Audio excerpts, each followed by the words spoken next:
Hi, welcome to One Word a Day. I'm Sophie, your pilot into the universe of Chinese. We're going to continue our summer special edition of the whole August, doing just one Chinese character pairing with another one and sharing the same first Chinese character and switching out a different character on the second position every day. And if you have been following me, then you probably see this character a lot. And if I hope after this month-long drill, at least this character branded into your brain. That's how Chinese depict life. It's a good meaning as well. Like who don't like life, right? And life in Chinese means a plant rooted in soil. And we're going to pair it with sick or being sick. So when we have a sheng paired with a bing, it doesn't mean you intentionally create sickness onto yourself, right? Nobody would do that, or probably somebody would. But it means get sick. It's not intentional, but it happened. And this sheng, doesn't have a human intention in it. It means something happened to you. So there is still a transition of state of being healthy, transition.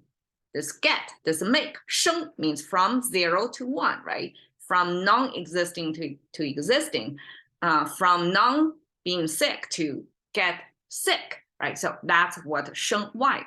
Logically, Chinese use sheng there. It doesn't mean humanly intended to be, but it means from non-existing to existing. It's get sick. So sick, okay, we have the bed frame. We even have a bed headstand. Interesting. Okay, Chinese has a lot of characters with this structure. When you have an indoor bed frame situation, that's the the symbol used because bed, of course, in older cultures, bed are horizontally, right? You sleep parallel to the ground, right? We don't stand sleep. We sleep rested. Like the longest dimension of us is lying, like distributing the weight against the gravity, right? So not a single inch of skin is highly pressured, unlike in our standing position, all the weight, body weight are on the foot. But when we lie down, the whole body weight on the back, like the whole full length of the body, instead of just one. So in Chinese as well. But then you may wonder why Chinese character have this bed frame. Actually, the bed food stand, like vertically stacked. I noticed this in Chinese in quite some characters, like the eyes, nose, especially the nostrils, stack up.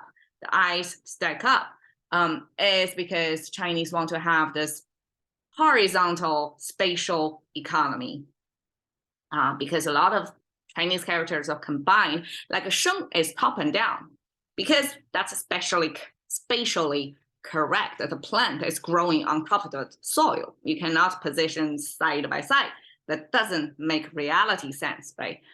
Then the bing, even if it's a somebody, well, the reason why we have a bed frame in there is because when people get sick, most time they're off the farm, they have to be staying in bed, taken care of, right? Take time off.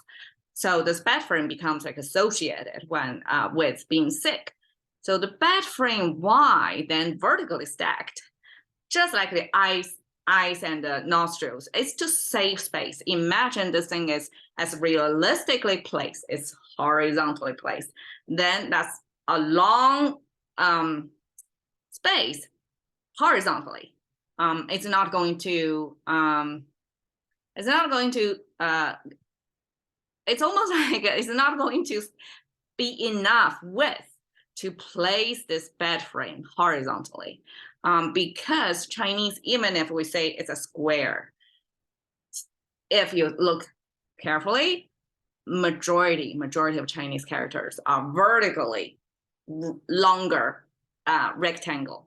So this ratio and this ratio kind of like this. I mean, it's visually more pleasant as well, instead of like this ratio. So therefore, this vertical space is more spatial. the bed frame got standing upright position, but because it's structurally showing it's the bed with 2 legs at least display here to, I guess, the bottom one. These are the, the bottom frames to keep it stable. I don't exactly know why the bed frame feet need to look like that, but that's how it was. And then this is I regard it as the headboard of the bed. So together, this whole thing you see in contemporary Chinese is connected. Ancient is not, and even with the dot, that means the chimney of the house. So it's a domestic symbol. So with that, the whole, it's a simplified, right? The whole frame, the left and the top together is a bed frame. The inside here, horizontal line and arch, and then almost like a human figure in between, right? It's quite a complicated structure. It sounds like 饼, or you may say, yes, it's a sound symbol, sound maker to make it a 饼, right? It's the tonation change, but it carry over the sound of 饼, right? It becomes 饼 here, but a 饼, it turned out there's a reason why it's 饼 in here. It's related to Chinese philosophy of classifying material into different things. A lot of times when you're sick, Chinese grandma or older generations will say you have fire in you. So fire is associated. Well, just as last episode we talked about 生火, 火 is the character Chinese use when you get internally like not peaceful, you have an anxiety, all that. Chinese attribute that to the fire quality. Like when you have too much fire inside you, kind of burning you, chewing you, probably, and that's when you may get sick. So fire is associated with 饼. In Chinese 天干地支, we also have a 甲乙丙, 甲乙丙丁戊己庚辛. So there are 10, I think. 天干地支, yeah. In a heavenly branch, there are 10 of them, and there are 12 of them. So that kind of with the pairing, come up with 60 pairing. So there is an alternative pairing. So it doesn't come into 120, it comes into 60. So in this 天干地支, so heavenly branch and earthly branches, in this theory, in this framework to look at the world, how things are operating, and classify things into this heavenly 10, earthly 12, therefore helps predicting or explaining things happening. So this 丙 is this heavenly 10 branches, the number 3. So we have 甲乙丙. Just, okay, I'm not going to go expand further, but 甲乙丙 is number 1, 2, 3 in Chinese. So all Chinese know at least 甲乙丙丁. Ding is the number 4. So at least all the Chinese know, very familiar. When we hear 甲乙丙丁, we will automatically sequence it to 1, 2, 3, 4. So this 丙 is number 3, and this number 3 is associated with the fire element. And the fire element, they say both 丙and 丁 are fire element, and 丙is a yang huo, means just like a yin and a yang. This yan is a Chinese yang, it means a sunny. And 丁 is yin huo. Yin means feminine, dark, cloudy, unclear, weak, fire. So both are fire, but one is positive, one is negative, one is bright, one is probably gloomier or softer. So this 丙 is fire, strong fire. And the strong fire, when you have too much in you, according to Chinese understanding of how people get sick, and that's when you get sick. So when you have a lot of fire in you, and you see we have this we almost had transformed the human figure because we place it right in bed. It looks like you're consumed in internal fire.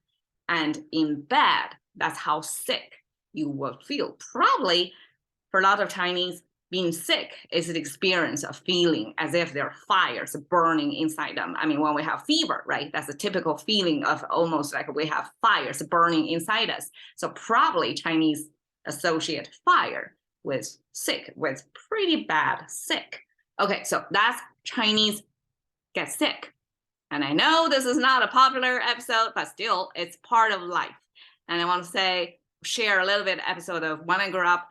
I grew up in a very, very cold place in China. And whenever wintertime, when it's charcoal burning for heating, at least when I grew up in that time. So the air was heavily polluted every wintertime. Every winter, I got lung infection and I got high fever, the kind of fever that requires doctors to treat me, lower my temperature. So whenever I got sick, my dad will say, as if after sick, you get smarter, because whenever I got sick, I appreciate the value of being healthy, normal kid. So I guess 生病 is not all bad. 生病 almost like a change your framework of how you view life. It gets you a moment to feel your vulnerability and therefore treasure the time, treasure when you have it. All right. So catching into the currency of thinking about one word a day with Sophie. See you another day.